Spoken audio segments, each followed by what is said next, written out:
एक क्रम बता रहे हैं कि किस क्रम से हमें अपने जीवन की सिद्धि को प्राप्त करना है, और ऐसा कौन सा अमृत, ऐसा कौन सा चिंतामणि रत्न है जहाँ मैं तुरंत अपने मन की चिंता को पूर्ण करने की शक्ति रखता हूँ। वह एक एक एक मात्र रत्न है सम्यक ज्ञान। मात्र ज्ञान नहीं, सम्यक ज्ञान रूपी यह एक चिंतामणि रत्न, उस चिंतामणि रत्न की व्याख्या आज करनी है। पर क्या करें, पर क्या करें, रत्न तो हमारे हाथ में मिले थे, पर हमारी आंखों पर पट्टी थी कि हम उस रत्नों की कीमत नहीं कर पाए, नहीं कर पाए, रत्नों की कीमत नहीं कर पाए। भेंट में मिले थे, भेंट में मिले थे एक ज्ञानी समझदार व्यक्ति को कुछ रत्न, पर उसके घर में वह बर्तन मांजने के लिए उसे पत्थर कंकड़ नहीं मिले। उस रत्नों को कूट कूट के उसने बर्तन मांजने में प्रयोग किए।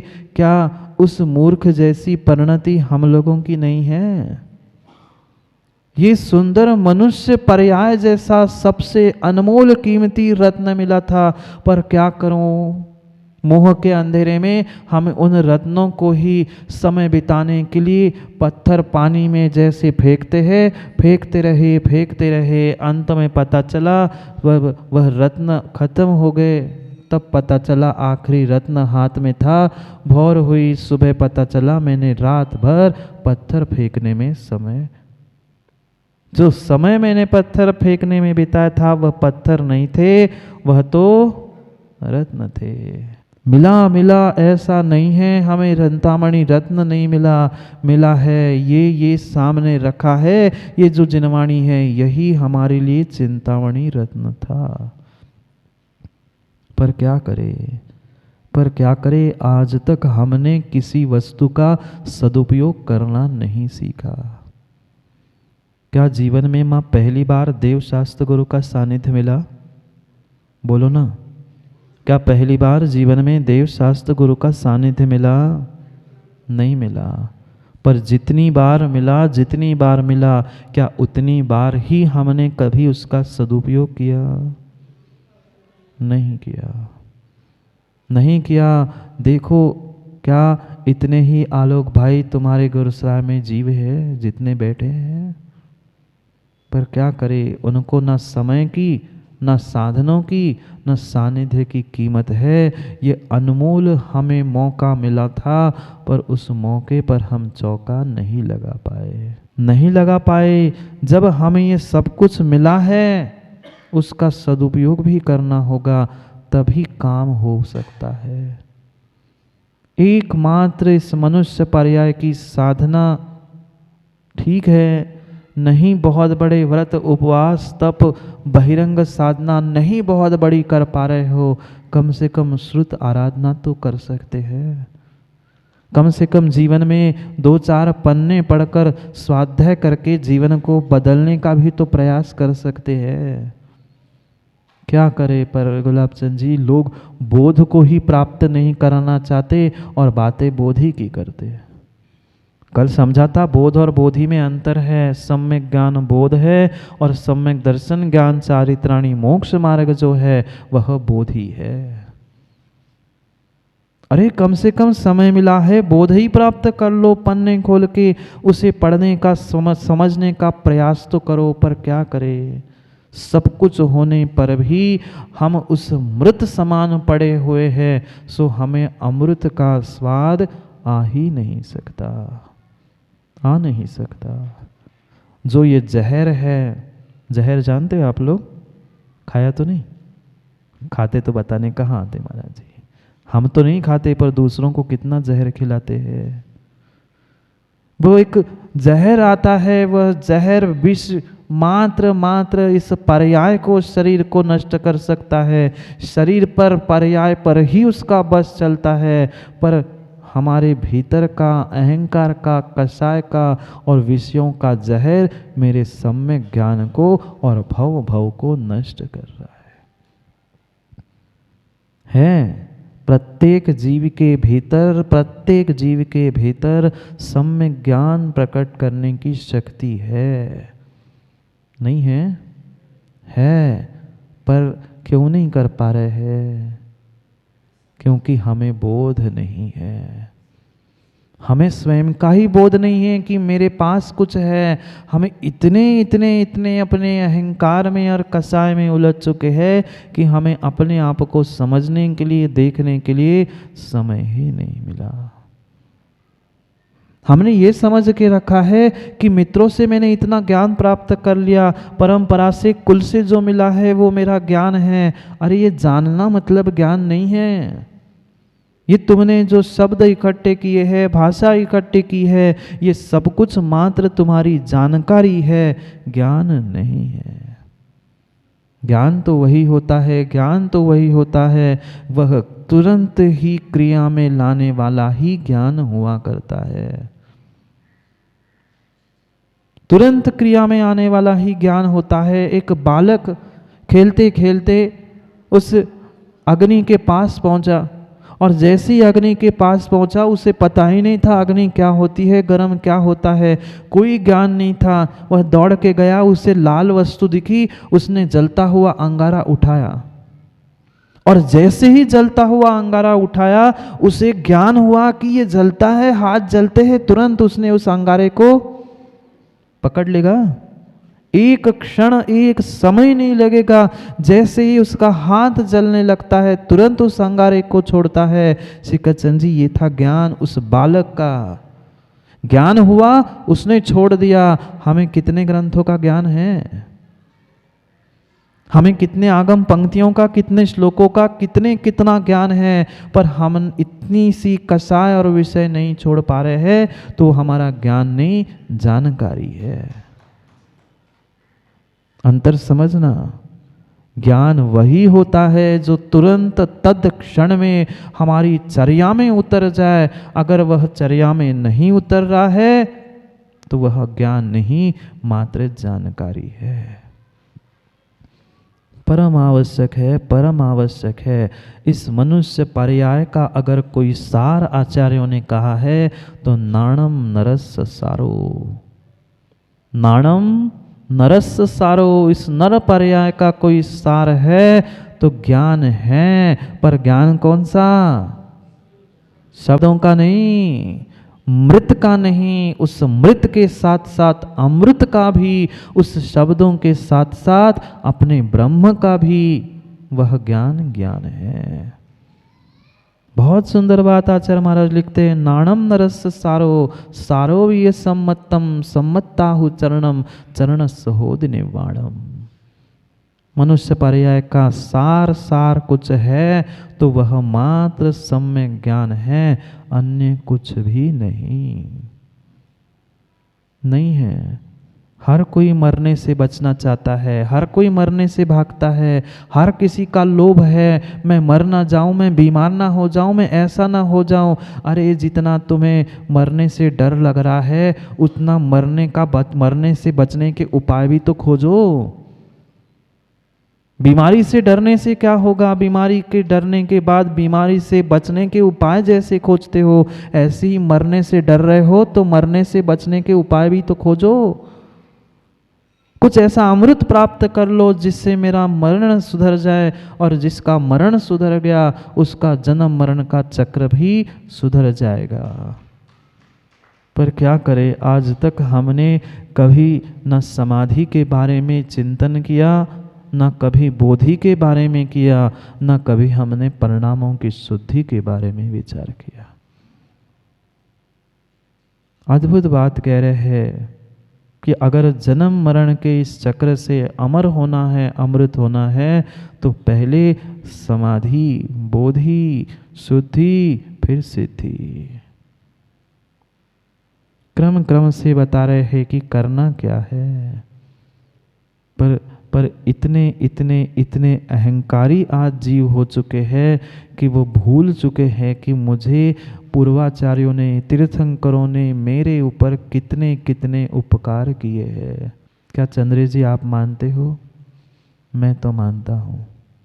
मैं तो मानता हूँ मेरे गुरु के और जिनवाणी के और पूर्वाचार्यों के इतने इतने इतने असीम उपकार मेरे ऊपर है कि उस उपकारों की बदौलत ही आज मैं यहाँ कुछ जिनवाणी सुनाने के लिए बैठा हूँ।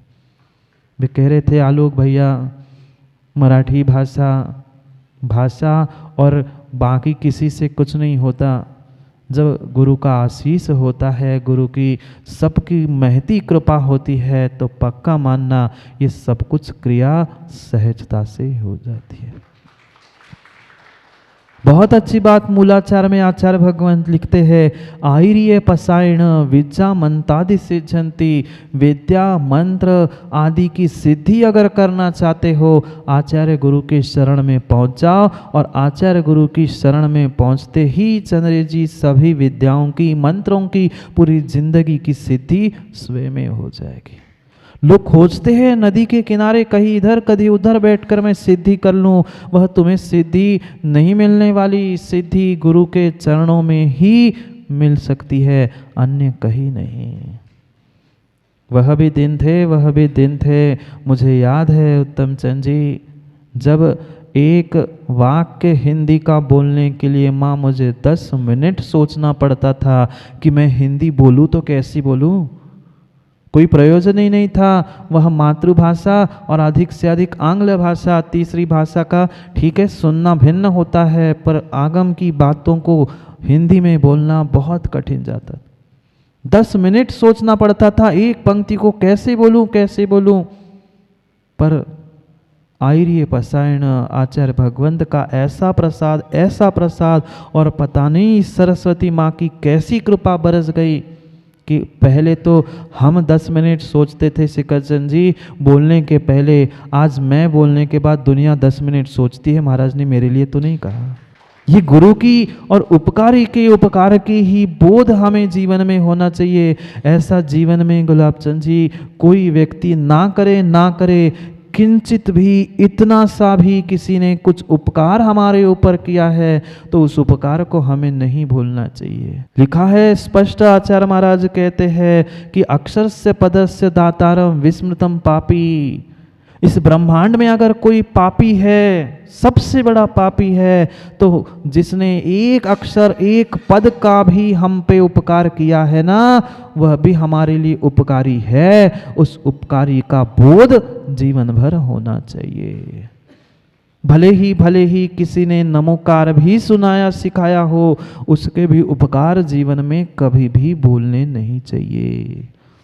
हमारे ऊपर तो कितने लोगों के उपकार है, हम तनक में भूल जाते हैं अपने अहंग के पीछे। हाँ, नीतिकारों ने तो इतना तक लिख दिया, कह दूं क्या? नीतिकारों ने रवि भाई इतना तक लिख दिया, इस ब्रह्मांड में अगर सबसे बड़ा कोई पापी है, सबसे बड़ा पाप का भी बाप कोई है, सबसे बड़ा पापी कोई है, तो वह कृतघ्नि है। जो अपने ऊपर किए गए उपकारों को भूल जाता है, वह सबसे बड़ा पापी है। बाकी कोई पापी नहीं है जितना वह कुरल काव्य में तिरुवल्लाचार्य लिखते हैं कि महापापी इस ब्रह्मांड में कोई है तो उपकारी के उपकारों को भूलने वाला है। इतना सा भी अगर किसी ने, मात्र एक श्रावक ने भी किया हो, तो कह रहे हैं हमारे ऊपर तो गुरुओं के, गुलाब चंद जी, कितने उपकार है।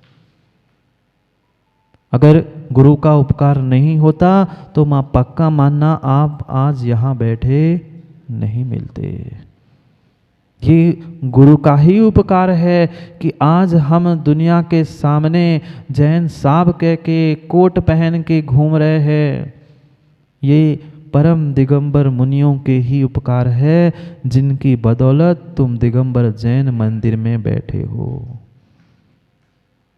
भले ही बुरी लग जाए, पर परम सत्य बात यही है कि जितने जीवों ने, आचार्यों ने, गुरुओं ने, मुनियों ने हम पर उपकार किए हैं, मां जीवन में कभी भी उन उपकारों को भूल मत जाना।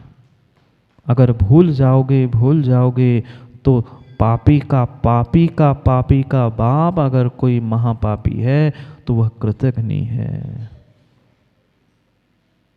नहीं उस उपकारों को चुका पा रहे हैं।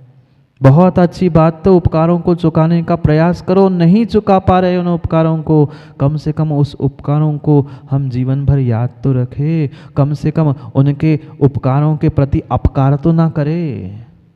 मत करो उपकार, मत करो सहयोग, पर कम से कम जो उपकार किया था उनके प्रति अपकार तो मत करो। जो हमारे लिए अच्छा कर रहा है उनका तो कम से कम बुरा मत सोचो। ये जिनवाणी परम परम परम परम उपकारी है, जो प्रति समय हमें समझा रही है, संभल के रहो बेटा, संभल के रहो।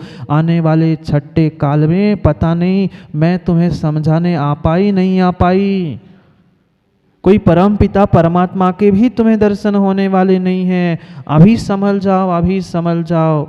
अभी तुमने अगर भीतर बोधि समाधि को धारण कर लिया तो कभी शुद्धि और सिद्धि भी होगी, अन्यथा होने वाली नहीं है। ये जितना जितना जिनवाणी का हमें पान मिल रहा है, पक्का मानना ये हमारे स्वयं के पुण्य का तो उदय है ही। जो देवशास्त्र गुरु का सानिध्य मिल रहा है ये पुण्य का तो उदय है, पर उनके भी उपकारों का बोध हमें करना होगा। जितने जितने ग्रंथ आज तक बने हैं, आचार्यों ने लिखे हैं, वे प्रत्येक आचार्य महाराज मुनि महाराज लिखते हैं कि मैंने इनके आधार से ये लिखा है। क्योंकि आगम में बात या आगम की बात लिखने के लिए पूर्वाचार्यों का आधार होना परम आवश्यक है। अगर पूर्वाचार्यों के आधार से नहीं लिखा है तो वह किंचित भी आगम की बात नहीं कही जाएगी। हाँ, जिनवाणी नहीं है वह मनमानी होगी, ये परम सत्य है। मैं भी जो सुना रहा हूँ ना, मैं भी जो बुद्ध जी सुना रहा हूँ, मेरा कुछ नहीं है, किंचित भी मेरा कुछ नहीं है। गुरु ने जो सिखाया था उनके प्रवचनों से, उनकी भाषा से, उनसे शिक्षा से जो सुना है, और इसी भावना द्वारा त्रिसिद्धका पर जितने आचार्यों ने जो, हम तो सबको पढ़कर फिर सबका निचोड़ आप तक पहुंचाते हैं। मेरा कुछ नहीं है, ये सब गुरु और जिनवाणी की ही महिमा है। जो आपको अच्छा लगता है ना रवि भाई, मेरा किंचित भी कुछ भी इसमें किंचित भी कोई कर्तृत्व नहीं है। क्या किया मैंने? जो गुरु से सीखा था, गुरु ने जो प्रवचन में कहा था, उन्होंने जो लिखा है उसको, और अन्य आचार्यों ने जो लिखा है उनको ही तो आप तक पहुंचा रहा हूं। मैंने क्या किया?